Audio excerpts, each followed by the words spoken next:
बोलो सीता राम राम, बोलो राजा राम राम, बोलो सीता राम राम, बोलो राजा राम राम, बोलो सीता राम राम, बोलो राजा राम राम, बोलो सीता राम राम, बोलो राजा राम राम, बोलो सीता राम राम, बोलो राजा राम राम, बोलो सीता राम राम। जानकी जीवन स्मरण जय जय राम।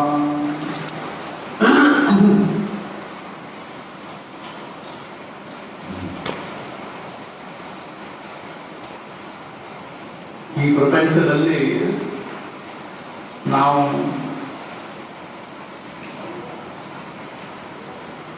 ಏನಾಗಿ ಹುಟ್ಟು ಬಂದಿರುವಲ್ವೇ, ಮನುಷ್ಯರಾಗಲಿ, ಪ್ರಾಣಿಗಳಾಗಲಿ, ಪಕ್ಷಿಗಳಾಗಲಿ, ಅಥವಾ ಮತ್ತೇನಾದರೂ ಆಗಲಿ, ಎಲ್ಲರ ಒಂದು ಜೀವನದ ಹಿಂದೆ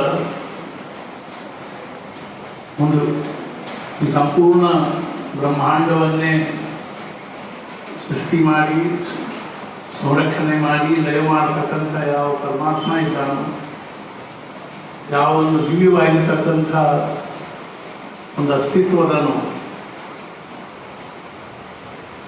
ಸರ್ವಜ್ಞವಾಗಿರ್ತಕ್ಕಂಥದ್ದು, ಸರ್ವಶಕ್ತಿಮಾನ ಆಗಿರ್ತಕ್ಕಂಥ ಯಾವ ಒಂದು ಪರಮಾತ್ಮ ಸ್ವರೂಪದನು, ಅದರ ಒಂದು ನಿಯಮಕ್ಕನುಸಾರವಾಗಿಯೇ ಈ ಸೃಷ್ಟಿಯಲ್ಲಿ ಪ್ರಾಣಿ ಮಾತ್ರಗಳು ಹುಟ್ಟಿ ಬರೋದು, ಬದುಕೋದು, ಸಾಯೋದು ಎಲ್ಲ.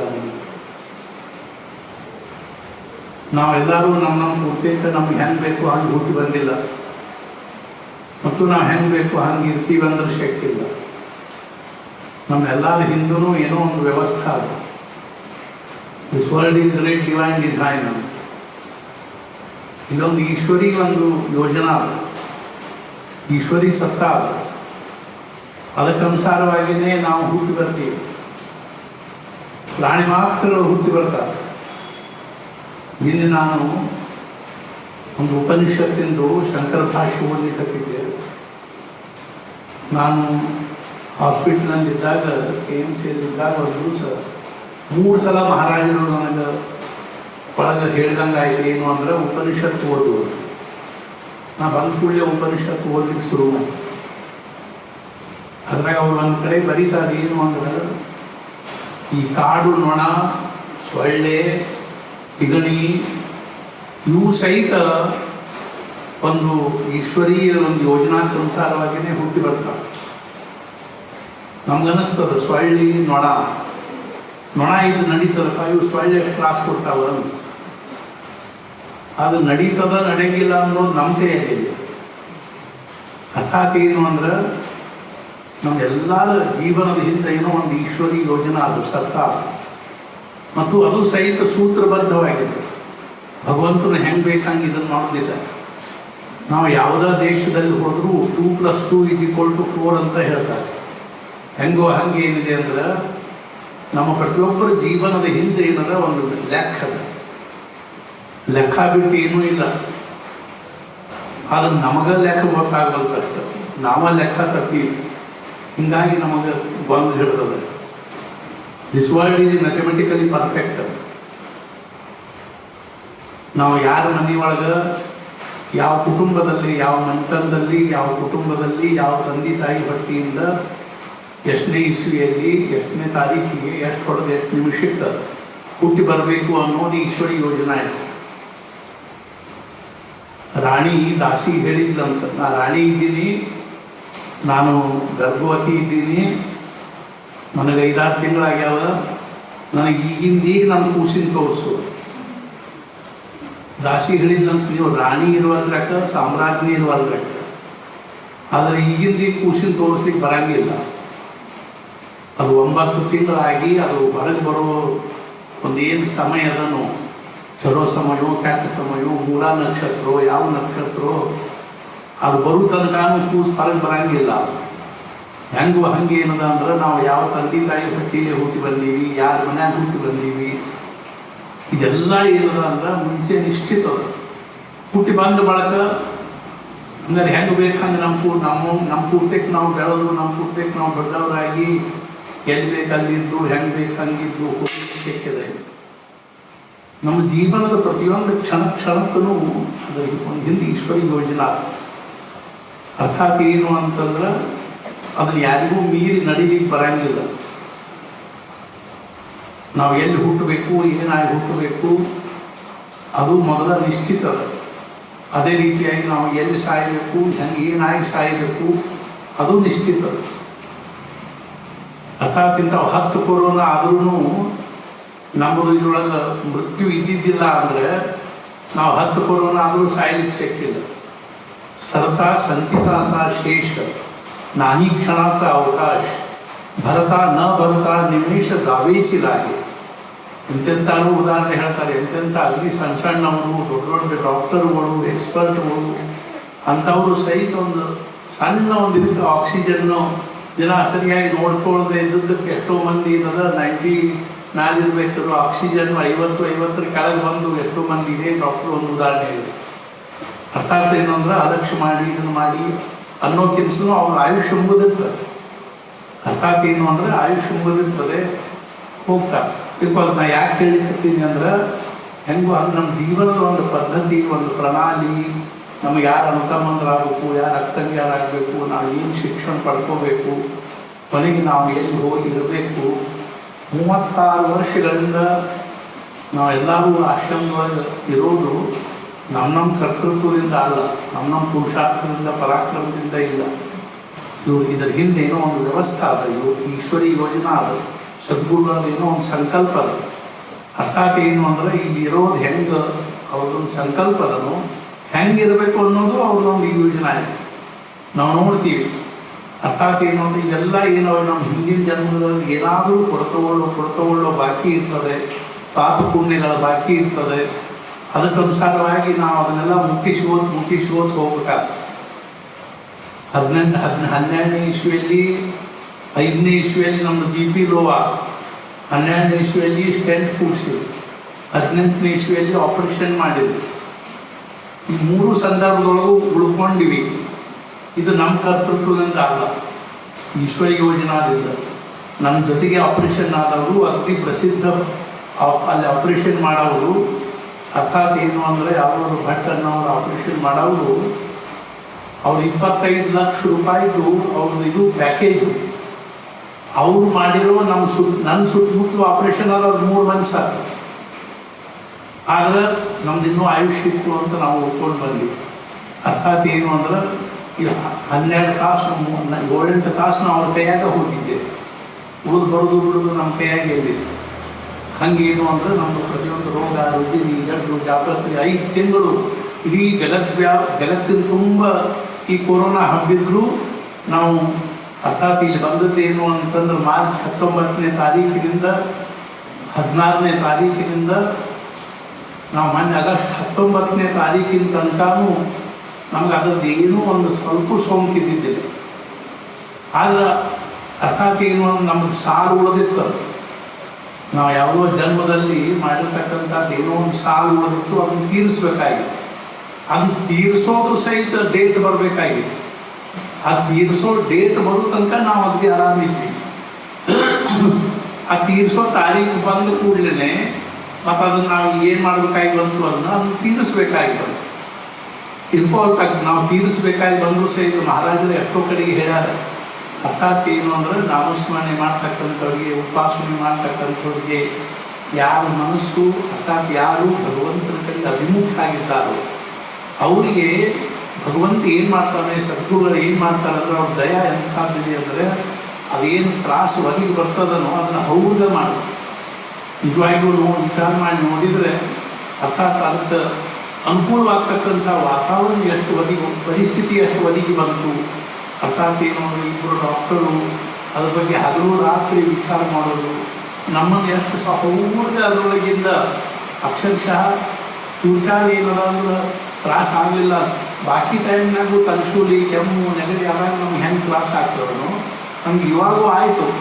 ಆದ್ರೆ ಹೆಂಗಂದ್ರೆ ಅದರೊಳಗಿಂದ ಅಗ್ದಿ ಬೆಣ್ಣೆಯೊಳಗಿನ ಕೂದಲ ತೆಗೆದಂಗೆ ನಮ್ಮನ್ನು ಅದರಾಗಿಂದ ಹೊರಗೆ ತೆಗೆದು ಇದು ಸಾಮಾನ್ಯ ಮಾತಾಡೋದು. ಯಾಕಂದ್ರೆ ನಿಮ್ಗೆ ಯಾರಿಗೂ ಕಲ್ಪನೆ ಆಗಿಲ್ಲ. ನಾನು ಪ್ರತ್ಯಕ್ಷ ನೋಡಿದ ದವಾಖಾನೆ ಒಳಗೆ ಅಲ್ಲೇ ಜನರು ಒದ್ದಾಡೋದು ಇದನ್ನು ಮಾಡೋದು ಪರಿಸ್ಥಿತಿ ನೋಡಿದರೆ ಆ ದಿವಸಕ್ಕೆ 4 ಸಲ ನಾರಾಯಣ ಫೋನ್ ಮಾಡಿ ಹೆಂಗಿದ್ದೀರಿ ಪಾಪ ಅಂಥವ್ರು ಸಹಿತ ನಿನ್ನೆ ಅವರು ಏನಾದ್ರು ತಲೆ ತಿರುಗಿ ಚಕ್ರ ಬಂದು ಬರ್ತದಾಗಿದ್ರು ಅಂತ ಮತ್ತೆ ಯಾರೋ ಇಬ್ಬರು ಆಗಿದ್ದಾಗಿ ಇಬ್ಬರು ಬಂದು ಕರ್ಕೊಂಡು ಹೋದ್ರು ಅವ್ರು ಮತ್ತೆ ಯಾರು ಅಲ್ಲಾಡ್ರಿ ಅಂತ ಹೇಳಿದ್ ನಾವು. ಅರ್ಥಾತ್ ಏನು ಅಂದ್ರೆ ಮಹಾರಾಜನ ನಿಮ್ಮ ಜೊತೆಗಿದ್ದಾರೆ, ಕಾಳಜಿ ಮಾಡಬೇಡ್ರಿ, ನಿಮ್ಮನ್ನು ಏನು ಯಾವುದೋ ಪರಿಸ್ಥಿತಿ ಸಂರಕ್ಷಣೆ ಮಾಡ್ತಾರೆ, ಡಾಕ್ಟರು ಸಹಿತ ಅದಕ್ಕೆ ಕಾಳಜಿಯಿಂದ ನೋಡ್ತಾರೆ, ನಿಮ್ಮ ಕಡೆಗೆ ನೀವು ಆರಾಮಾಗಿ ಬರ್ತೀರಿ ಅಂತ ತಿಳ್ಕೊಂಡು ಅವ್ರಿಗೆ ಹೇಳಿ. ನಿಜವಾಗಿಯೂ ದೊಡ್ಡ ಪ್ರಮಾಣದಲ್ಲಿ ನಾವೆಲ್ಲರೂ ಇಟ್ಕೊಂಡು ಕೊರೋನಾಕ್ಕೆ ಇದು ಆಗಿ ಇದು ಅಥವಾ ನಾನು ಇಲ್ಲಿ ಹೇಳಿದೆ ಇಷ್ಟು ದೊಡ್ಡದೊಂದು ಅಂಗಳದೊಳಗೆ ನಿಗಿ ಕಲ್ಲು ಹೊತ್ತಿದಾಗ ಅದರಾಗಿಂದ ಹಾಸಿ ಬರೋದು ಹೆಂಗೋ ಹಂಗೆ ನಮ್ಮ ಮೈ ಸಹಿತ ಝಳ ತಾಗದಂಗೆ ಮಹಾರಾಜರು ಆ ಕೆಂಡದೊಳಗಿಂದ ನಮ್ಮನ್ನು ಕರ್ಕೊಂಡು ಬಂದಂಗೆ ನಾವು ಹೊರಗೆ ಬಂದ್ವಿ. ನಿಜವಾಗಿಯೂ ಬಹಳ ದೊಡ್ಡ ಮಹಾರಾಜರು ಕೃಪಾ. ನಿಜವಾಗಿಯೂ ಡಾಕ್ಟರು ಅವರು ಗುರುಪ್ರಸಾದ ಡಾಕ್ಟರ್ ರಾಮ್ ಅವರು ಎಷ್ಟು ನಮ್ಮ ಬಗ್ಗೆ ಎಲ್ಲ ಬಗ್ಗೆಯೂ ಕಾಳಜಿ ವಹಿಸಿದರು. ನಿಜವಾಗಿ ಎಲ್ಲ ಹಿಂದೆ ಮಹಾರಾಜರ ಕೃಪಾ ಅದ ಸಂಕಲ್ಪದ ನಾವು ಈ ಮಟ್ಟದ ತನಕ ಬಂದ್ವಿ. ಮತ್ತು ಇದರೊಳಗಿಂದ ನಾವು ನಾಳೆ ಹಾರ್ಟ್ ಆಪರೇಷನ್ ಆಗಿ ನಾನು ಆರಾಮಾದೆ, ಮತ್ತೊಂದೇನೋ ಆಗಿ ಅಲ್ಲಿ ನ್ಯೂಮೋನಿಯಾ ಆಗಿ ಅದರೊಳಗಿಂದ ಆರಾಮಾಗಿ ಬಂದೆ. 24 ತಾಸು ನನಗೆ ಖಬರ ಇದ್ದಿದ್ದು ಎಲ್ಲಿದ್ದೀನಿ ನಾನು. ಆಮೇಲೆ ಯೂರಿನ್ ಇನ್ಫೆಕ್ಷನ್ ಆಗಿ ಆರಾಮಾಗಿ ಬಂದ್ವಿ. ಅದೇ ರೀತಿಯಾಗಿ ಸ್ಟೆಂಟ್ ಹಾಕಿದ್ರು ಆರಾಮಾಗಿ ಬಂದ್ವಿ. ಮುಂದೇನು ಅನ್ನೋ ಪ್ರಶ್ನೆ ಅದ. ಅರ್ಥಾತ್ ಏನು ಅಂದ್ರೆ ಈ ನಾವೆಲ್ಲರೂ ಆರಾಮಾದ್ವಿ, ಮುಂದೇನು ಮಾಡೋದು ನಾವು ಅನ್ನೋದ್ರ ಕಡೆಗೆ ನಮ್ಗೆ ನಿಜವಾಗಿಯೂ ಲಕ್ಷ್ಯ ಇಲ್ಲ. ಕರೆ ಹೇಳಬೇಕು ಅಂದರೆ ನಾವು ಅದ್ರ ಕಡೆ ಮುಖ್ಯವಾಗಿ ಲಕ್ಷ್ಯ ಕೊಡ್ಬೇಕು. ನಾವು ಮುಂದೆ ಏನು ಮಾಡಬೇಕಪ್ಪ ಅಂದ್ರೆ ಬರೀ ಬದುಕಿರೋದು ಅಂದ್ರೆ ಜೀವನದ ಉದ್ದೇಶ. ಸಾಯೋ ತನಕ ಬದುಕಿರೋದು ಒಂದೇ, ತಿನ್ಕೊಂಡು ಉಳ್ಕೊಂಡು ಆರಾಮ ಏನಪ್ಪ ಅಂದ್ರೆ ಇದ್ದೀವಿ. ಅರ್ಥಾತ್ ಏನು ಅಂದ್ರೆ ಮಹಾರಾಜ ಶಾಲೆಯೊಳಗೆ ಇದ್ದೀವಿ, ಮಹಾರಾಜರು ಇರ್ಲಿಕ್ಕೆ ಹೋಲಿ ಕೊಟ್ಟಾರ, ವಸ್ತ್ರ ಅರ್ಥಾತ್ ಬಟ್ಟೆ ಬದಿ ಕೊಡ್ತಾರೆ, ಹಾಗೆ ಹೊಲಿಗೆ ಕೊಡ್ತಾರೆ, ಪ್ರಸಾದ ಕೊಡ್ತಾರೆ, ಎಲ್ಲ ಕೊಡ್ತಾರೆ. ನಾವು ತಿನ್ಕೊಂಡು ಉಳ್ಕೊಂಡು ಆರಾಮಿದ್ದೀವಿ ಅನ್ನುವಂಥದ್ರಿಂದ ನಾವು ಏನು ಪುರುಷಾರ್ಥ ಸಾಧಿಸ್ತಂಗ ಇಷ್ಟರೊಳಗಿಂದ ಆರಾಮಾಗಿ ಬಂದ್ವಿ. ಮುಂದೇನಾದ್ರು ನಾವು ದೊಡ್ಡ ಬಿಸ್ನೆಸ್ ಮಾಡೋರಿದ್ದೀವಿ, ಅಥವಾ ಏನಪ್ಪ ದೊಡ್ಡ ನೌಕರಿ ಮಾಡೋರಿದ್ದೀವಿ, ಅಥವಾ ಏನಪ್ಪ ದೊಡ್ಡ ರಾಜಕಾರಣ ಮಾಡೋರಿದ್ದೀವಿ, ಏನಪ್ಪ ದೇಶ ಸೇವಾ ಮಾಡೋರಿದ್ದೀವಿ, ಸಮಾಜ ಸೇವಾ ಮಾಡೋರಿದ್ದೀವಿ. ಅದನ್ನು ಮಾಡೋದು ಏನು ದೊಡ್ಡ ಪ್ರಶ್ನೆ ಅಲ್ಲ. ಅದು ಮುಖ್ಯವಾಗಿ ನಾವು ಮನುಷ್ಯ ಜನ ಪಡ್ಕೊಂಡು ಎದಕ್ಕೆ ಬಂದೀವೋ ಅದನ್ನು ಸಾರ್ಥಕ ಮಾಡಿಕೊಳ್ಳೋ ದೃಷ್ಟಿಯಿಂದ ನಾವು ಏನು ಮಾಡಬೇಕು ಅನ್ನೋದ್ರ ಕಡೆಗೆ ನಮ್ಗೆ ನಾವು ಲಕ್ಷ್ಯ ಕೊಡಬೇಕು. ಮುಖ್ಯವಾಗಿ ಸದ್ಗುರು ಸಾನ್ನಿಧ್ಯದಲ್ಲಿದ್ದೀವಿ. ಅರ್ಥಾತ್ ಏನೊಂದು ಏನು ನಮ್ಮ ಕಾಲಿಗೆ ಒಂದು ಸೇವಾ ಒದಗಿ ಬರ್ತದನೋ ಅದನ್ನು ಅತಿ ಕಟಾಕ್ಷದಿಂದ ನಾವು ಆ ಸೇವಾ ಮಾಡಿಕೊಂಡು ಮತ್ತು ಏನಾದರೂ ನಾವು ನಿರಂತರ ಇವತ್ತಿನ ದಿವಸ ನಾನು ಮನೆ ಹೇಳಿದೆ, ಮುಂಜಾನೆ ಮುಂದೆ ಫೋನ್ ಮಾಡಿದಾಗ ಹೇಳಿದೆ, ಇವತ್ತಿನ ತನಕದ್ದು ಈಗ ಅದು ಹಿಂದಿಂದೆಲ್ಲ ಡಿಲೀಟ್ ಮಾಡಿಬಿಡ್ಬೇಕು. ಮಹಾರಾಜ್ ಹೇಳಿದ್ರು ಆಲ್ಯ ವಿಶ್ರುಂದಾಗ ಕಳೆದು ಹೋದದನ್ನೆಲ್ಲ ಮರೆತು ಬಿಡ್ಬೇಕು. ಅರ್ಥಾತ್ ಮುಂದೆ ಆಗೋದ್ರ ಬಗ್ಗೆ ತಲೆ ಕೆಡಿಸೋದು ಕೂಡಬಾರ್ದು. ನಾಳೆ ಹೆಂಗೆ ಮುಂದಿನ ವರ್ಷ ಹೆಂಗೆ ಅಂತ ತಲೆ ಕೆಡಿಸೋದು ಕೂಡದಾಗ ಏನೂ ಆಗ್ತಿಲ್ಲ. ಈ ಕ್ಷಣಕ್ಕೆ ಇವತ್ತು ನಾನು ಏನು ಮಾಡಬೇಕು ಅದನ್ನು ಪರಾಕಾಷ್ಠಗಳು ನಾನು ಮಾಡಲಿಕ್ಕೆ ಪ್ರಯತ್ನ ಮಾಡಬೇಕು. ಇವತ್ತು ಮುಂಜಾನೆ ಎದ್ದು ನಾನು ಇಡೀ ಒಂದು ಪ್ರವಚನ ಬರೆದೆ. ಅದೇ ಅದನ್ನು ಉಪನಿಷತ್ತು ಓದಿದೆ. ಮಹಾರಾಜರು ಇದರ ಪ್ರವಚನ 2 ಪ್ರವಚನ ಓದಿದೆ, ಕಲೆಕ್ಷನ್ ಮಾಡಿದೆ. ಇಷ್ಟೆಲ್ಲ ಮಾಡಿ ಮತ್ತು 5-6 ಸಾವಿರ ಜಪ ಮಾಡಿ ಮುಂಜಾನೆ ಎದ್ದು ಚಾಕೋದನ್ನ ಒಳಗೆ ಅಡುಗೆ ಮನೆ ಹಾಕ್ಬಿಟ್ಟು ಮಹಾರಾಜರು ಮುಂದ್ಬಿಟ್ಟು 2 ಸಾವಿರ ಜಪ ಮಾಡಿದೆ. ಉಪಾಸನಾ ಕೂಟ 2 ಸಾವಿರ ಜಪ ಮಾಡಿಬಿಟ್ಟು ಪುರುಷಾರ್ಥ ಅಂತ ಹೇಳಿ ಸತ್ಯನ ಮಾಡಬೇಕು ಅನ್ನೋ ಕಲ್ಪನೆ ಹೆಂಗಿರಬೇಕು ಅನ್ನೋ ಬಗ್ಗೆ ಹೇಳ್ತೇವೆ. ಆದ್ದರಿಂದ ನಾವು 24 ತಾಸು ಮುಂಜಾನೆ ಎದ್ವಿ ಅಂದ್ರೆ ರಾತ್ರಿ ಮಲ್ಕೊಳ್ಳೋ ತನಕನೂ ಇವತ್ತಿನ ದಿವಸ ನಾವು ಎಷ್ಟು ಮಾಡಲಿಕ್ಕೆ ಶಕ್ಯದ ಅಷ್ಟು ನಾನು ಮಾಡಿಕೋಬೇಕು, ಸಾಧಿಸ್ಕೋಬೇಕು, ಪಡ್ಕೋಬೇಕು ಅನ್ನೋ ಕಳಕಳಿ ನಾನು ಮುಂಜಾನೆ ಮಾತ್ರ ಮಹಾರಾಜರು ಮಾತ್ರ ಮಾಡ್ಕೋಬಾರ್ಬೇಕು ಅನ್ನುವಂಥ ಭಾವನೆಯಿಂದ ನಾವು ನಡ್ಪಡಿಸ್ಬೇಕು. ನಿಜವಾಗಿಯೂ ಅಂತಂದ್ರೆ ನಾನು ಮನೆ ಹೇಳಿದೆ. ಹೆಂಗಂದ್ರೆ ಇದೊಂದು 4-5 ವರ್ಷದ ಹುಡುಗಿರ್ತಾವೆ. ಆ ಹುಡುಗ ಯಾರೋ ಒಬ್ಬ ಎದುರಿಗಿನ ಮನೆಯೋ ಮನುಷ್ಯ ಅವನಿಗೆ ಏನೋ ಒಂದು 2 ಪೆಟ್ಟ ಬಡಿತಾನೆ. ಬಡ್ಕೊಂಡು ಆ ಹುಡುಗ ತಗೊಂಡು ನಾವು ಅಪ್ಪನ ಮುಂದೆ ಹೇಳ್ತಾನೆ, ಅಪ್ಪ ನೋಡಿ ನಾನು ಬಡದು ನೋಡು ಅಂದ್ಕೂಡಿ ಅವ ಹೋಗಿ ಅವ್ರು ಹೇಳ್ತಾರೆ, ನಮ್ಮ ಕೂಡಲೇ ಇಲ್ಲರಿ ಹಿಂಗಂದ್ರೆ ಹಿಂಗೇನೋ ಮಾಡಿದ ಬೂದ್ಕಲೆ ಸಣ್ಣ ಹುಡುಗ ಅವೇನು ಮಾಡ್ತಾನೆ ಹಂಗೆ ನೀವು ಯಾಕೆ ಬಡದು ನಮ್ಮ ಹುಡುಗನ ಅಂತ ತಿಳ್ಕೊಂಡು ಹೆಂಗೆ ಅಪ್ಪಗೆ ಹೆಂಗೆ ಸಿಟ್ಟು ಬರ್ತದೆ ಅಥವಾ ಬೇಜಾರು ಆಗ್ತದನೋ ಹಂಗೆ ಮಹಾರಾಜರಿಗೂ ಸಹಿತ ನಮ್ಮ ಬಗ್ಗೆ ಹಂಗೆ ಆಗ್ಬೇಕು, ಹಂಗೆ ಅನಿಸ್ಬೇಕು. ಅರ್ಥಾತ್ ಏನು ಅಂದ್ರೆ ಅವರಿಗೆ ತನ್ನ ಮಗನಿಗೆ ಯಾರಾದರೂ ತ್ರಾಸು ಕೊಟ್ಟರು ಅನ್ನೋದ್ರ ಬಗ್ಗೆ ತನ್ನಿಗೆ ಎಷ್ಟು ಕಳಕಳಿ ಅನ್ನಿಸ್ತದನೋ ಅಷ್ಟು ಮಹಾರಾಜರು ನಮ್ಮ ಬಗ್ಗೆ ಅನಿಸುವಂಗೆ ನಾವು ಅವ್ರಿಗೆ ಹಂಗೆ ಅನಿಸು ಹಂಗೆ ನಾವು ಇಲ್ಲಿ ಪ್ರಯತ್ನ ಮಾಡ್ತೀವಿ. ಅರ್ಥಾತ್ ನಮ್ಮ ಬಗ್ಗೆ ಅವ್ರಿಗೆ ಹಂಗೆ ಅನಿಸು ಹಂಗೆ ನಾವೇನು ಮಾಡ್ಬೇಕಪ್ಪ ಅಂದ್ರೆ ಮಹಾರಾಜರ ಬಗ್ಗೆ ಮಹಾರಾಜರು ನಮ್ಮವರು, ನಮ್ಮ ಅಪ್ಪವರು, ನಮ್ಮ ತಂದೆ, ನಮ್ಮ ಗುರು ಅನ್ನುವಂಥ ಭಾವನೆಯಿಂದ ಅವ್ರಿಗೆ ಎಷ್ಟು ಹಂಚ್ಕೋಬೇಕು ಅಂದರೆ, ಅವ್ರನ್ನ ನಮ್ಮ ಜೀವನದಲ್ಲಿ ಎಷ್ಟು ತಂದ್ಕೋಬೇಕು ಅಂದರೆ ನಮಗೆ ಅವ್ರ ಬಗ್ಗೆ ನಮ್ಮ ಬಗ್ಗೆ ಅವ್ರಿಗೆ ಅನಿಸ್ಬೇಕು. ಈಗ ನೋಡಿರಿ, ಕೊರೋನಾದಾಗಿಂದ ಅವರು ಎಷ್ಟು ನಮ್ಮನ್ನು ಸುರಕ್ಷಿತವಾಗಿ ಹೊರಗೆ ತೊಗೊಂಬಂದರು. ಮತ್ತು ನಾವು ಇವಾಗ ಎಲ್ಲರೂ ಅಗದಿ ಫ್ರೆಶ್ ಆಗಿದ್ದೀವಿ. ಇವಾಗ ಸಾಕಷ್ಟು ನಮಗೂ ತ್ರಾಸ ಆಯ್ತು, ಇದು ಆಯ್ತು, ಔಷಧ, ಉಪಚಾರ, ಇಂಜೆಕ್ಷನ್ನು ಎಲ್ಲವೂ ವ್ಯವಸ್ಥಿತವಾಗಿ ಆಗೋದಕ್ಕಾಗಿ ಮತ್ತು ಅದರ ಜೊತೆ ಮಹಾರಾಜರ ಕೃಪಾ ಮಾನ್ಯ ಮಂಜೂರು ನಾನು ಗುರುಪ್ರಸಾದ ಅಜ್ಞಾನ ಗುರುಪ್ರಸಾದ ನಿಮ್ಮದು ಪ್ರಯತ್ನ, ನಮ್ಮದು ಪ್ರಾರಬ್ಧ, ಸದ್ಗುರುಗಳ ಕೃಪಾ ಇದು ಇಷ್ಟು ನೋಡ್ತಾ ಅಂತ ಹೇಳಿ ತಾತ್ಪರ್ಯ ಏನು ಅಂದ್ರೆ ನಮ್ದು ಏನೋ ಒಂದು ಸಾಲಿತ್ತು, ಈ ಕಷ್ಟ ಅನುಭವಿಸೋದು, ತ್ರಾಸ ಅನುಭವಿಸೋದು ಸಾಲಿತ್ತು. ಅದು ಮುಟ್ಲಿಕ್ಕೆ ಹತ್ತೇದು. ಈಗ ಇನ್ನೂ ಮುಟ್ಟೇದು ತಿಳ್ಕೊಬೇಡ್ರಿ. ಅರ್ಥಾತ್ ಇನ್ನೂ ಮುಟ್ಲಿಕ್ಕೆ ಇವತ್ತಿನಿಂದ ಇನ್ನೂ 21 ದಿವಸ ಅದು ಮುಟ್ಟಬೇಕಾದ್ರೆ ನಾವು ಇನ್ನೂ 21 ದಿವಸ ಅರ್ಥಾತ್ ಏನು ಅಂದರೆ ಆ್ಯಂಟಿಬಾಡಿ ಅಂತ ತಿಳ್ಕೊಂಡು ನಮ್ಮೊಳಗೆ ಇವೇನು ಹೊಸ ಎನರ್ಜಿ ನಿರ್ಮಾಣ ಆಗಬೇಕು. ಹೊರಗಿನಿಂದ ಈ ಕೊರೋನಾ ವೈರಸ್ ಏನು ಬರ್ತದನೋ ಅದನ್ನು ಎದುರಿಸಲಿಕ್ಕೆ ನಮ್ಮೊಳಗಿಂದ ಹೊಸ ಎನರ್ಜಿ ನಿರ್ಮಾಣ ಆಗಬೇಕು ಅಂದರೆ ನಾವು ಇನ್ನು 21 ದಿವಸ ಅಗದಿ ಕಾಳಜಿಪೂರ್ವಕ ಇರಬೇಕು. ನಮ್ಮೊಳಗೆ ನಾವು ಏನು ಮಾಡೋದು ಅಂದ್ರೆ ಹಂಗೆ ನೀವು ತಿಳ್ಕೊಬೇಕಾಗಿಲ್ಲ. ಯಾಕಂದರೆ ಮಾಸ್ಕ್ ಹಾಕ್ಕೋಬೇಕು. ನಾವೆಲ್ಲರೂ ಒಂದೇ ಕಡೆ ಇದ್ದೀವಿ, ಎಲ್ಲ ಒಳಗೆ ಇದ್ದವರು ಹೊರಗಿನವ್ರ ಸಂಪರ್ಕ ಇಲ್ಲ, ಮಾಸ್ಕ್ ಹಾಕ್ಕೊಳ್ಳೋದು ನಡೀತದ ಅನ್ನುವಂಥದ್ದು ಏನಿಲ್ಲ. ಅರ್ಥಾತ್ ಏನಂದ್ರೆ ಯಾವಾಗ ಸೂಕ್ಷ್ಮವಾಗಿ ಯಾರಿಗದು ಅವು ಮೈಮ್ಯಾಲ ಬರ್ತಾವೆ ಹೇಳಿಕ್ಕೆ ಬರೋಂಗಿಲ್ಲ. ಎಷ್ಟು ಸೂಕ್ಷ್ಮವಾಗಿ ನಮ್ಮ ಮೈಮ್ಯಾಲ ಬರ್ತಾವೆ ಅಂತಂದ್ರೆ ನಾವು ಕಲ್ಪನಾ ಮಾಡಲಿಕ್ಕೆ ಶಕ್ತಿಲ್ಲ. ಇಷ್ಟೊಂದು ನಾವು ಕಾಲ ಹಾಕ್ಕೊಂಡು ಒಳಗಿದ್ದು ಸಹಿತ ನೋಡಿ ನಮಗೆಲ್ಲರಿಗೂ ಆಯಿತು. ಅರ್ಥಾತ್ ಆದ್ದರಿಂದ ನಾವು ಇನ್ನು 21 ದಿವಸ ಭಾಳ ಕಾಳಜಿಪೂರ್ವಕ ಇರಬೇಕು. ನಾಳೆ ಅಮಾವಾಸ್ಯೆ, ಆರ್ಧಪರವರ್ತಿ ಅಮಾವಾಸ್ಯೆ ದಿವಸ ಬ್ರಹ್ಮಾನಂದ ಮಹಾರಾಜರ ಪುಣ್ಯತಿಥಿ ಉತ್ಸವದ ಆವತ್ತಿನ ತನಕನೂ ನೀವು ಇವಾಗ ಯಾವ ಒಂದು ಪದ್ಧತಿಯಲ್ಲಿ ಲೈಫ್ ಸ್ಟೈಲ್ನಲ್ಲಿ ಇದ್ದೀರೋ, ಜೀವನದ ಪದ್ಧತಿಯಲ್ಲಿದ್ದರೆ ನೆಗೆಟಿವ್ ಪಾಸಿಟಿವ್ ಅಂತ ಹೆಂಗೆ ಇದ್ದೀರೋ ಅದೇ ರೀತಿಯಾಗಿಯೇ ಇನ್ನು 5 ದಿವಸ 4 ದಿವಸ ಇರಬೇಕು. ಅದಾದ ಮೇಲೆ ಅಷ್ಟೊತ್ತಂಕ ಎಲ್ಲರೂ ನಿಮ್ಮ ಕೋಳಿ, ನಿಮ್ಮ ಬಟ್ಟೆ, ನಿಮ್ಮ ಬರಿ ಎಲ್ಲನೂ ಏನದಲ್ಲ ಭಾಳಷ್ಟು ಸಾಮಾನು ಕುಡಿ ತರಿಸೋಣಂತೆ. ಅದೊಂದು ಎಲ್ಲರೂ ನಿಮ್ಮ ಬಟ್ಟೆ, ಬರಿ, ಹಾಸಿಗೆ, ಹೊದಿಕೆ, ನಿಮ್ಮ ಕೋಲ್ಯಾಗ ಏನವ ಒಂದು ಸಾಂದ್ ಏನಾದರೂ ಒಂದು ತುಂಬಿದ್ರು ಅದನ್ನೆಲ್ಲನೂ ಏನದಲ್ಲ ಸ್ಯಾನಿಟೈಸ್ ಮಾಡಿಬಿಡೋದು. ಅರ್ಥಾತ್ ಏನೋ ಒಂದು ಅದಕ್ಕೆ ಏನು ಹೊಡಿದು ಅದು ಹೊಡಿದು ಬಟ್ಟೆ ತೊಯಿಸ್ಬೇಕು, ಭಾಂಡಿ ತೊಯಿಸ್ಬೇಕು, ಎಲ್ಲನೂ ರಾತ್ರಿ ಏನದ ನಾವು ತೊಯಿಸಿಟ್ಟಿಟ್ಟು ಮರುದಿವ್ಸ ಮುಂಜಾನೆ ಅವನ್ನ ಮುಂಚೆ ನಮ್ಮ ಕೈಗೆಲ್ಲ ಸ್ವಚ್ಛ ತೊಳ್ಕೋಬೇಕು. ಅರ್ಥಾತ್ ಏನು ಸೋಪ್ ಹಚ್ಚಿ ಕೈ ತೊಳ್ಕೊಂಡು ಆಮೇಲೆ ಅದರಾಗಿನ್ನು ಬಟ್ಟೆ ತೆಗೆದು ಅವನು ಸಹಿತ ಸ್ವಚ್ಛ ನೀರಾಗಿ ಹಾಕಿ ಎಲ್ಲ ಬಟ್ಟೆನೂ ಒಂದ್ಸಲ ಸ್ವಚ್ಛ. ಇದೊಂದು ದೊಡ್ಡದೊಂದು ಸೂಪ್ ಇದ್ದಂಗೆ ನಮ್ಗೆ ತಿಳ್ತಿಲ್ಲ. ನಮ್ಮ ಅಜ್ಜ ಮುಖಜ್ಜರ ತನಕ 7 ತಲೆಮಾರಿನವ್ರು ಸಪ್ತರ ಒಂದು ದೊಡ್ಡ ಸೂಟ್ ಹೆಂಗೋ ಹಂಗೊಂದು ದೊಡ್ಡದೊಂದು ಸೂಟಗಳಿಂದ ಹೊರಗೆ ಬರ್ಲಿಕ್ಕಿರ್ತೀವಿ, ಒಂದು ದೊಡ್ಡದೊಂದು ಮೈಲಿಗೆ ಒಳಗಿಂದ ಹೊರಗೆ ಬರ್ಲಿಕ್ಕಿರ್ತೀವಿ ಅನ್ನೋ ಹಂಗೆ ನಾವೆಲ್ಲರೂ ನಮ್ಮ ಕೊಳೆಯಾಗಿಂದು ಕಿಟಕಿ, ಬಾಗಿಲ, ಚೌಕಟ್ಟು ಎಲ್ಲ ಕೂಡ ಸ್ಯಾನಿಟೈಸ್ ಮಾಡಿಬಿಡ್ಬೇಕು. ಯಾಕಂದರೆ ಈಗ ಪಾಸಿಟಿವ್ನಾಗಿದ್ದಾಗ ಎಲ್ಲ ಮುಟ್ಟಿದ್ರ ಜೊತೆಗೆ ವೈರಸ್ ಅಲ್ಲೇ ಕೂತಿರ್ತಾವೆ, ತಿಳ್ತಿಲ್ಲವು. ಅವು ಬರೀ ದಾರಿ ನೋಡ್ತಿರ್ತಾವೆ, ಯಾರು ಬಂದು ಹಿಡ್ಕೊಂಡ್ಬಿಡ್ಬೇಕು ಅಂತ. ಆದ್ದರಿಂದ ಅವಕ್ಕೆ ಅವಕಾಶ ಇಲ್ಲ. ಹಂಗೆ ನಮಗೆಲ್ಲ ನಾನದ ಮೊನ್ನೆ ಹೇಳಿದ್ದೆ, ಹಾಸ್ಪಿಟ್ಲ್ ಒಬ್ಬ ಹೆಣ್ಮಗಳು ಈಗ ಹಳ್ಳಿ ತೊಗೊಂಡು ಬಾಗಿಲ ತೆಗಿಬೇಕು, ಹಳ್ಳಿ ಹೋಗೋದು ಬಿಡೋದು. ಪ್ರತಿ ಸಲ ಒಂದು ಹಳ್ಳಿ ತೊಗೊಂಡು ಬಾಗಿಲ ತೆಗಿಬೇಕು, ಹಳ್ಳಿ ಸಂಡಾಸು ಬಾಗಿಲ ತೆಗಿಬೇಕು. ಅಷ್ಟೊಂದು ಕಾಳಜಿ ವಹಿಸ್ತಾರೆ. ನಾವು ಆ ದೃಷ್ಟಿಯಿಂದ ನೋಡಿದ್ರೆ ನಮ್ದು ಏನೇನೋ ಕಾಳಜಿ ಇರ್ತಾರೆ ಅಂದ್ರೆ ಅಂಥ ಕೂತ್ಕೊಂಡು ಮಹಾರಾಜರು ನಮ್ಮನ್ನೆಲ್ಲ ಪಾರು ಮಾಡ್ಯಾರ. ಏನೋ ಇದು ಸ್ವಲ್ಪ ಸುರುಕು ಎಲ್ಲರಿಗೂ ಹತ್ತಲಿ, ಇದನ್ನು ಸ್ವಲ್ಪ ಸುರುಕು ತೋರಿಸಿದ್ರಾತು.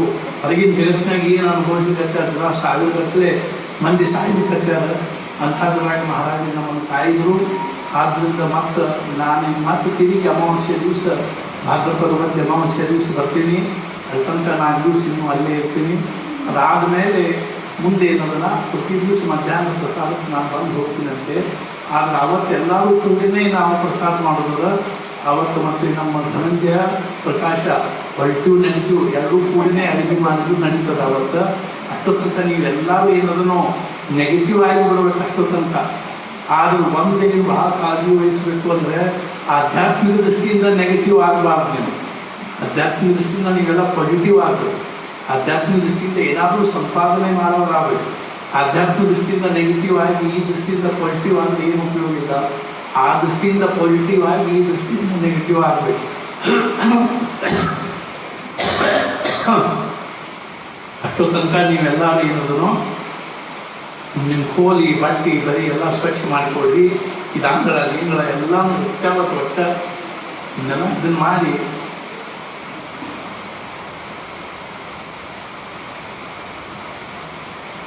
ಈ ರೀತಿಯಾಗಿ 21 ದಿವಸ ಅಂದರೆ 25ನೇ ತಾರೀಕು, ಇದು ಸೆಪ್ಟೆಂಬರ್ 25ನೇ ತಾರೀಕು ಏನದಲ್ಲ, ಅಕ್ಟೋಬರ್ 25 ಅಕ್ಟೋಬರ್ 1ನೇ ತಾರೀಕಿನ ತನಕನೂ 21 ದಿವಸ ಆಗ್ತದೆ. ಅರ್ಥಾತ್ ಇವತ್ತಿನಿಂದ ಜೊತೆ ತಾರೀಕು 21 ದಿವಸ, ಅಕ್ಟೋಬರ್ 5-6 ತನಕ ಆಗ್ತದೆ. ಅಲ್ಲಿ ತನಕನೂ ನಾವೆಲ್ಲರೂ ಕಾಳಜಿಪೂರ್ವಕ ಸಾವಧಾನತೆಯಿಂದ ಇರಬೇಕು. ಅದಾದ ಬಳಿಕ ಕಾಳಜಿ ಬಿಡುವುದು ಅಲ್ಲ, ಆದರೂ ಸಹಿತ ಹೊರಗೆ ಊರೊಳಗೆ ಎಲ್ಲಿ ತನಕ ಅದ, ಜಗತ್ತಿನೊಳಗೆ ಎಲ್ಲಿ ತನಕ ಈಗ ಅದನ್ನು ಅಲ್ಲಿ ತನಕನೂ ನಾವು ಸಾವಧಾನ ಇರಬೇಕು. ಆ ದೃಷ್ಟಿಯಿಂದ ನಾವು ಶಕ್ತಿದಷ್ಟು ಪಟ್ಟಿಯನ್ನು ಕಾಯ್ಕೊಂಡಿರಬೇಕು. ಮತ್ತು ಯಾರಿಗಾದರೂ ಸ್ವಲ್ಪ ಕೆಮ್ಮು ನೆಗಡಿ ಬಂದರೂ ಸಹಿತ ತಕ್ಷಣ ಅದಕ್ಕೆ ಏನಾದರೂ ಒಂದು ಔಷಧಿ ತಗೋಬೇಕು. ಮತ್ತು ಯಾರಿಗೆ ಶುಗರ್ ಹಾಯ್ ಅದ, ಯಾರಿಗೆ ಶುಗರ್ ಅದ, ಬಿ ಪಿ ಅದ, ಅವರು ಸ್ವಲ್ಪ ಭಾಳ ಕಾಳಜಿ ವಹಿಸಬೇಕಷ್ಟೆ. ಆ ಶುಗರ್ ಕಂಟ್ರೋಲ್ ಮಾಡಿಕೊಳ್ಳೋ ತನಕನೂ, ಶುಗರ್ ಕಂಟ್ರೋಲ್ ಆಗೋ ತನಕ, ಬಿ ಪಿ ಕಂಟ್ರೋಲ್ ಆಗೋ ತನಕ. ಮತ್ತದು ಏನದಂದ್ರೆ ಅದೊಂದು ವೀಕ್ನೆಸ್ ಅದು ನಮ್ಮೊಳಗೆ. ಆ ವೀಕ್ನೆಸ್ ಹಿಡ್ಕೊಂಡ್ರೆ ಮತ್ತೆ ಇದು ಏನು ಮಾಡ್ಲಿಕ್ಕೆ ಶಕ್ಯದ ಅಂದ್ರೆ ನಮ್ಮೊಳಗೆ ಪ್ರವೇಶ ಮಾಡ್ಲಿಕ್ಕೆ ಶಕ್ಯದ. ಆದ್ದರಿಂದ ಅದ್ರ ಬಗ್ಗೆಯೂ ನಾವು ಕಾಳಜಿ ವಹಿಸಬೇಕು. ಈ ರೀತಿಯಾಗಿ ನಾವು ಹೌದ ಸುಧಾರಿಸಿಕೊಂಡು ಇನ್ನು 21 ದಿವಸ ಏನದ ಅದು ಆ್ಯಂಟಿಬಾಡಿ ತಯಾರಾಗೋ ತನಕ ಅಂತಂದ್ರೆ 21 ದಿವಸ ಹೇಳ್ತಾರೆ. ಈಗಾಗಲೇ ನಮ್ಮದು ನಿಜವಾಗಿಯೂ ಇದು ಬಂದದ್ದು 21ನೇ ತಾರೀಕಿನಿಂದನೇ. ಆವತ್ತಿನಿಂದ ಲೆಕ್ಕ ಹಾಕಿದರೆ ನಾಳೆ 17ನೇ ತಾರೀಕಿಗೆ, ಅರ್ಥಾತ್ ಏನು ಅಂತಂದರೆ 29 ದಿವಸ ಆಗ್ತದೆ. 19ನೇ ತಾರೀಕಿಗೆ 1 ತಿಂಗಳಾಗ್ತದೆ. 17ನೇ ತಾರೀಕಿಗೆ 29 ದಿವಸ ಆಗ್ತದೆ. ಅಲ್ಲಿ ತನಕನೂ ನೀವೆಲ್ಲರೂ ಏನದ ಭಾಳಷ್ಟು ಕಾಳಜಿಪೂರ್ವಕ ಇದನ್ನು ಮಾಡಬೇಕು. ಆಮೇಲೆ ನವೆಂಬರ್ 25ನೇ ತಾರೀಕಿಗೆ, ಅಕ್ಟೋಬರ್ 25 ಅಕ್ಟೋಬರ್ 25ನೇ ತಾರೀಕಿಗೆ ವಿಜಯದಶಮಿ ದಿವಸ ಗಣಪತಿ ವಿಸರ್ಜನೆ ಮಾಡುವುದು. ಆಮೇಲೆ ನವೆಂಬರ್ 1ನೇ ತಾರೀಕಿಗೆ ಹೊರಗಿನಿಂದ ಜನರಿಗೆ ಪಾಲಿ ಪ್ರಕಾರ ಬಂದು ದರ್ಶನ ತಗೊಂಡು ಹೋಗ್ಲಿಕ್ಕೆ ಬಿಡಬೇಕು ಅನ್ನುವಂಥದ್ದೊಂದು ವಿಚಾರದ, ಅದಿನ್ನೂ ನಿರ್ಣಯ ಆಗಿಲ್ಲ, ನಿಶ್ಚಿತ ಆಗಿಲ್ಲ. ಅದಿನ್ನೂ ಅಕ್ಟೋಬರ್ 1ನೇ ತಾರೀಕಿಗೆ ಗೋಂದಾವಲೆಯಲ್ಲಿ ಅವರು ಹೊರಗಿನಿಂದ ಸರಳ ಇದರಲ್ಲಿ ಸಭಾಮಂಡಲದಲ್ಲಿ ಬರುವುದು, ದರ್ಶನ ತಗೊಂಡು ಇದು ಹೊರಗೆ ಹೋಗುವ ಪದ್ಧತಿ ಅವರು ಶುರು ಮಾಡೋದಿದ್ದಾರೆ. ಆದರೆ ನಮ್ಮಲ್ಲಿ ಇನ್ನೂ ವಾತಾವರಣ ಸರಿ ಇಲ್ಲದೆ ಇರೋದರಿಂದಾಗಿ, ಇನ್ನೂ ಕೊರೋನಾದ್ದು ನಮ್ಮಲ್ಲಿ ಏನಿದೆ ಅಂದ್ರೆ ಇನ್ನೂ ಅದರ ಗಾಳಿ ಇರೋದರಿಂದಾಗಿ, ಸೋಂಕಿರೋದ್ರಿಂದಾಗಿ ನಾವು ಒಂದು ತಿಂಗಳು ಮುಂದೆ ಹಾಕ್ಕೋಬೇಕು ಅಂತ ವಿಚಾರ ಮಾಡಿದರೆ ನವೆಂಬರ್ 1ನೇ ತಾರೀಕಿನಿಂದ ಪಾಳಿ ಪ್ರಕಾರವಾಗಿ ಹಿಂಗೆ ಬಂದು ಹೋಗಲಿಕ್ಕೆ ಎಲ್ಲಿ ತನಕ ಅಂದರೆ ಉತ್ಸವದವರೆಗೂ ಅನ್ನೋಕ್ಕಿಂತಲೂ ಗೋಂದಾವಲಿ ಅವ್ರು ಬಾಗಿಲ ತೆಗೆಯೋವರೆಗೂ. ಗೋಂದಾವಲಿ ಅವ್ರು ಅಕ್ಟೋಬರ್ 1ಕ್ಕೆ ಬಾಗಿಲ ತೆಗೆಯೋದಿಲ್ಲ, ಅಂದರೆ ಪಾಳಿ ಪ್ರಕಾರ ಒಳಗೆ ಬಂದು ಹೋಗಿ ಬಿಡ್ತಾರೆ. ಆಮೇಲೆ ಅವ್ರು ಬಾಗಿಲ ತೆಗೆದು ಬಳಕ ನಾವು ಬಾಗಿಲ ತೆಗೆಯೋದು, ಅಲ್ಲಿ ತನಕ ನಾವು ಬಾಗಿಲ ತೆಗೆಯೋದಿಲ್ಲ. ಆಮೇಲೆ ನವೆಂಬರ್ 1ರಿಂದ ಬಂದು ಹೋಗುವಂಥದ್ದು ಒಂದು ಯೋಜನೆ ಮಾಡಬೇಕು ಅಂತ ಎಲ್ಲರೂ ಕೂಡ ವಿಚಾರ ಮಾಡಲಿಕ್ಕೀವಿ. ಆ ಪ್ರಕಾರವಾಗಿ ಅದನ್ನು ಮಾಡಲಿಕ್ಕೆ ಬರ್ತದೆ. ಅದಕ್ಕೂ ಏನು ಅವಸರ ಮಾಡೋದಾರ, ಶಕ್ತಿ ಇದ್ದಷ್ಟು ಮಟ್ಟಿಗೆ ಈ ಏಕಾಂತ ಏನಾದರೂ ಮಾತ್ರ ತಿರುಗಿ ನಿಮಗೆ ಸಿಗುವಂಥದ್ದಲ್ಲ. ಆದ್ದರಿಂದ ಇವಾಗ ನಿಮ್ಗೆ ಎಷ್ಟು ಸಾಧನೆ ಮಾಡಿಕೋಬೇಕು ಅಂದರೆ ಇನ್ನೂ ಕೈ ನೀರು ಹೋಗಿಲ್ಲ ನಮ್ಮದು. ಆದ್ದರಿಂದ ಇದೊಂದು ತಿಂಗಳೊಳಗೆ ಹೋಗಲಿ. ಆದರೆ ಏನದಂದ್ರೆ ಇನ್ನು ಉಳಿದ ಸಮಯದಲ್ಲಿಯೂ ಸಹಿತ ಬಹಳಷ್ಟು ನಾವು ಸಾಧನೆ ಮಾಡಬೇಕು. ಸಾಧಾರಣ ನಾನು ಇನ್ನೂ ಪುಣ್ಯತಿಥಿವರೆಗೂ, ಉತ್ಸವದವರೆಗೂ ಅಲ್ಲೇ ಇಟ್ಕೊಂಡು ಬಂದುಕೊಂಡು ಹೋಗ್ಕೊಂಡು ಮಾಡ್ತಿರ್ತೀನಿ. ಆಮೇಲೆ ಮುಂದೆ ನಮ್ಮನ್ನು ವಿಚಾರ ಮಾಡೋಣಂತೆ. ಆದ್ದರಿಂದ ನೀವೆಲ್ಲರೂ ಏನದನ್ನು ಮಹಾರಾಜರು ಅತ್ಯಂತ ಕೃಪಾಪಾತ್ರರಿದ್ದೀರಿ. ಮಹಾರಾಜರು ನಿಮ್ಮ ಬಗ್ಗೆ ಬಹಳಷ್ಟು ಅವರಿಗೆ ಅರ್ಥಾತ್ ಏನು ಅಂದ್ರೆ ಪ್ರೀತದ, ಅಂತಃಕರಣದ, ಭಾವನಾದ, ಜ್ಞಾನ ಕೃಪಾ ಅದ ಅಂತ ತಿಳ್ಕೊಂಡೆ ದೊಡ್ಡ ಪ್ರಮಾಣದಲ್ಲಿ ನಾವು ಇಷ್ಟೊಂದು ಎಲ್ಲರೂ ಇದು ಆಗಿ ಇದು ಆಗುವಂಥ ಪರಿಸ್ಥಿತಿ ಬಂತು. ಹಿಂದೆ ಇದ್ರೆ ಮತ್ತೆ ಏನೋ ವಿಪರೀತ ಆಗಿ ಹೋಗಿತ್ತು ಅಂತಂದರೆ ಅರ್ಥಾತ್ ಅವ್ರು ಹಂಗೆ ಆಗಿಬಿಡೋದಿಲ್ಲ. ಯಾಕಂದ್ರೆ ಅವ್ರ ಮರ್ಯಾದೆ ಪ್ರಶ್ನೆನ ಇದು. ಆದ್ದರಿಂದ ಹಂಗಾಗಲಿಕ್ಕೆ ಶಕ್ತಿ ಇಲ್ಲ ಅವರಿಗೆ. ಮತ್ತು ಇದೇನು ಅವ್ರಿಗೆ ದೊಡ್ಡ ವಿಷಯ ಅನಂತಕೋಟಿ ಬ್ರಹ್ಮಾಂಡಗಳನ್ನು ಸೃಷ್ಟಿ ಮಾಡಿ ಸ್ಥಿತಿ ಮಾಡಿ ಮಾಡ್ತಕ್ಕಂಥ ಅವರಿಗೆ ನಮ್ಮಂಥ ಒಂದಿಷ್ಟು ಕ್ಷುದ್ರ ಜೀವಿಗಳನ್ನು ಸಂರಕ್ಷಣೆ ಮಾಡೋದೇ ದೊಡ್ಡ ವಿಷಯ ಅಲ್ಲ. ಆದರೆ ನಮ್ಮದ್ರ ಬಗ್ಗೆ ನಾವು ವಿಚಾರ ಮಾಡ್ಕೋಬೇಕು. ಮಹಾರಾಜ ನಮ್ಮ ಮೇಲೆ ಎಷ್ಟೊಂದು ಕೃಪಾ ಮಾಡಿ ನಮ್ಮನ್ನು ಇರುವುದರಿಂದ ಪಾರು ಮಾಡಿದಪ್ಪ. ಇನ್ನಾದರೂ ನಾವು ಭವಿಷ್ಯದಲ್ಲಿ ಚಂದಂಗೆ ನಮ್ಮ ಜೀವನವನ್ನು ಅವ್ರಿಗೆ ಹೆಂಗೆ ಚಲೋ ಅನ್ನಿಸ್ತದನೋ, ಅಪ್ಪನಿಗೆ ಹೆಂಗೆ ಚಲೋ ಅನ್ನಿಸ್ತದನೋ ಹಂಗೆ ಮಕ್ಕಳಿದ್ದು ಅಂದರೆ ಆ ಮಕ್ಕಳ ಬಗ್ಗೆ ಅಪ್ಪಗೆ ಹೆಂಗೆ ಪ್ರೀತಿ ಆಗ್ತದನೋ ಹಂಗೆ ಮಹಾರಾಜರು ನಮ್ಮ ಬಗ್ಗೆ ಪ್ರೀತಿ ಆಗ್ತದೆ. ಹಂಗೆ ನಾವು ಇಲ್ಲಿಗೆ ಬರಬೇಕು. ಅರ್ಥಾತ್ ಏನು ಅಂದ್ರೆ ಹಂಗೆ ನಾವು ಇದ್ವಿ ಅಂದ್ರೆ ಮಹಾರಾಜರು ನಮ್ಮ ಕೃಪಾ ಮಾಡ್ತಾರೆ ಅಂತ ತಿಳ್ಕೊಂಡು ಇಂಥವು ಕಷ್ಟಗಳನ್ನ ತಾಪತ್ರಯಗಳನ್ನ ದೂರ ಮಾಡೋದಿಲ್ಲ, ಅವ್ರಿಗೆ ಮಾಡ್ತಾರೆ. ನಮ್ಮ ಪ್ರಾರಬ್ಧಾನುಸಾರವಾಗಿ ಒದಗಿ ಬಂದಿರತಕ್ಕಂಥವುಗಳು ನಮ್ಗೆ ಅನುಭವಿಸ್ಲಿಕ್ಕೆ ಬಿಟ್ಟರು ಕೊಟ್ಟರು ಸಹಿತ ಅವ್ರು ನದಿಗೆ ಅವ್ರಿಗೆ ಮಾಡಿ ನಮ್ಮನ್ನು ಅದರಾಗಿಂದ ಹೊರಗೆ ತೆಗಿತಾರೆ. ಆದ್ದರಿಂದ ಅಂಥ ಮಹಾರಾಜರು ನಿಜವಾಗಿಯೂ ನಾವು ಎಲ್ಲರೂ ನಮ್ಮ ಶೇಷಾಯುಷ್ಯವನ್ನು ಅವ್ರ ಸಲುವಾಗಿಯೇ ಇರ್ತೀವಿ ಅಂತ ತಿಳ್ಕೊಂಡು ಅವರಿಗೆ ನಾವು ನಾಮಸ್ಮರಣೆ ಸೇರ್ತದನೋ ಅದನ್ನು ನಾವು ಬಹಳಷ್ಟು ಮಾಡಬೇಕು. ನಿಜವಾಗಿಯೂ ನಾವು ಏನಾದರೂ ಒಂದು ಓದ್ಕೊಂಡಿರಬೇಕು, ಏನಾದರೂ ಒಂದು ಸದ್ಗ್ರಂಥವನ್ನು ಪ್ರತಿ ದಿವಸ ತಪ್ಪದ ಒಂದೆರಡು ಪುಟ ಏನಾದರೂ ಓದಬೇಕು, ಬಹಳಷ್ಟು ಜಪ ಮಾಡಬೇಕು, ಉಪಾಸನೆ ಕಡೆ ಲಕ್ಷ್ಯ ಇರಬೇಕು, ನಾಮಸ್ಮರಣೆ ಕಡೆ ಲಕ್ಷ್ಯ ಇರಬೇಕು. ಮನಸ್ಸನ್ನು ಅಂತರ್ಮುಖ ಮಾಡ್ಕೊಳ್ಳೋಕೆ ನಾವು ಪ್ರಯತ್ನ ಮಾಡಿ ನಮ್ಮ ನಮ್ಮ ಭೂತಕಾಲ ಜೀವನ ಏನಾದರೂ ಇಟ್ಕೊಳ್ಳೋಲ್ಲ ಅದನ್ನೆಲ್ಲ ನಾವು ಡಿಲೀಟ್ ಮಾಡಿಬಿಡೋದು, ವರಿಸ್ಬಿಡೋದು, ಅದನ್ನೆಲ್ಲ ಮರೆತು ಬಿಡೋದು. ಇನ್ನು ಭವಿಷ್ಯ ನಿರ್ಮಾಣ ಮಾಡಿಕೊಳ್ಳಿಕ್ಕೆ ಸಿನ್ನರ್ಸ್ ಹ್ಯಾವ್ ಎ ಫ್ಯೂಚರ್. ಅದು ಅರ್ಥಾತ್ ಏನು ಅಂದರೆ ನಮ್ಮ ಪಾಪಿಗಳಿಗೆ ಭವಿಷ್ಯದ, ಸತ್ಪುರುಷರಿಗೆ ಭೂತಕಾಲ ಇರ್ತದೆ. ಅವರು ಭೂತಕಾಲದಲ್ಲಿ ಅವರು ಸಾಧನೆ ಮಾಡಿ ಆತ್ಮ ಸಾಕ್ಷಾತ್ಕಾರ ಮಾಡಿಕೊಂಡಿರ್ತಾರೆ. ನಮ್ಮಂಥವ್ರಿಗೆ ಸಾಮಾನ್ಯ ಜನರಿಗೆ ಭವಿಷ್ಯದ ಆ ಭವಿಷ್ಯವನ್ನು ಸಾರ್ಥಕ ಮಾಡಿಕೊಳ್ಳಿಕ್ಕೆ ನಾವು ಪ್ರಯತ್ನ ಮಾಡಬೇಕು. ಮಹಾರಾಜರು ನಾವು ಕಳಕಳಿಂದ ಮಹಾರಾಜರು ಪ್ರಾರ್ಥನಾ ಮಾಡ್ತೀವಿ ಏನು ಅಂದರೆ ಮಹಾರಾಜ ನಮಗೂ ನಿಮಗೂ ಎಲ್ಲರಿಗೂ ಆಯುಷ್ಯ ಆರೋಗ್ಯ ಐಶ್ವರ್ಯವನ್ನು ಕೊಳ್ಳಿ ಮತ್ತು ಮುಖ್ಯವಾಗಿ ನಮಗೆಲ್ಲರಿಗೂ ಭಗವಂತನ ಭಕ್ತಿ ನಾಮದಲ್ಲಿ ಪ್ರೇಮ ಮತ್ತು ಸತ್ಪೂರ ಅನನ್ಯವಾಗಿರ್ತಕ್ಕಂಥ ನಿಷ್ಠೆಯನ್ನು ಇವತ್ತು ಪಕ್ಷಮಾಸದಲ್ಲಿ ಒಂದು ಪಕ್ಷ ನಿಜವಾಗಿಯೂ ಮಹಾರಾಜರು ನಮಗೆ ಎಷ್ಟರ ಸಮಾಧಾನ ಆಯಿತು ಅಂತಂದ್ರೆ ಮಹಾರಾಜರು ನಮ್ಮನ್ನು ಈ ಮಟ್ಟಕ್ಕೆ ತಂದು ನಮ್ಮ ಕಡೆಯಿಂದ ಈ ಸೇವಾ ಮಾಡಿಸಿಕೊಂಡು ಇದೇ ಅವ್ರು ನಮ್ಮ ಮೇಲೆ ಭಾಳ ದೊಡ್ಡ ಕೃಪಾ ಅಂತ ತಿಳ್ಕೊಂಡು ನಾವು ಅವರಿಗೆ ಯಾವಾಗಲೂ ಅವರವರ ಇದ್ದೀವಿ, ನಾವು ಅವ್ರ ಮಕ್ಕಳಿದ್ದೀವಿ, ಅವ್ರ ಶಿಷ್ಯರಿದ್ದೀವಿ ಅನ್ನೋ ಭಾವನೆಯಿಂದ ಅವ್ರಿಗೆ ಹೆಂಗೆ ಚಲೋ ಅನ್ನಿಸ್ತದೋ ಅವ್ರು ನಾವು ಇಟ್ಕೊಂಡು ನಮ್ಮ ಜೀವನವನ್ನು ಸಾರ್ಥಕ ಮಾಡಿಕೊಂಡು ಅಂತ ತಿಳ್ಕೊಂಡು ಹೇಳಿ ಜಾನಕಿ ಜೀವನ ಸ್ಮರಣ ಜಯ ಜಯ ರಾಮ. ಮುಖ್ಯವಾಗಿ ಮತ್ತು ಇವತ್ತು ಅರ್ಥಾತ್ ಏನು ಅಂದರೆ ಡಾಕ್ಟರ್ ಇದ್ದು ಅವರು ಎಷ್ಟೊಂದು ಕಳಕಳಿಯಿಂದ ಇದು ವಹಿಸಿದರು. ಮಹಾರಾಜರು ಅವ್ರ ಕುಟುಂಬದವರೆಲ್ಲರಿಗೂ ಮಹಾರಾಜರು ಅದೇ ರೀತಿ ಎಲ್ಲ ವಿಶ್ವಸ್ತರ ಕುಟುಂಬದವರಿಗೆ ಎಲ್ಲರಿಗೂ ಎಲ್ಲ ಸದ್ಭಕ್ತರಿಗೂ ಮಹಾರಾಜರು ಅನುಕೂಲ ಮಾಡಿ ಅಂತ ತಿಳ್ಕೊಂಡು ಹೇಳಿ ಜಾನಕಿ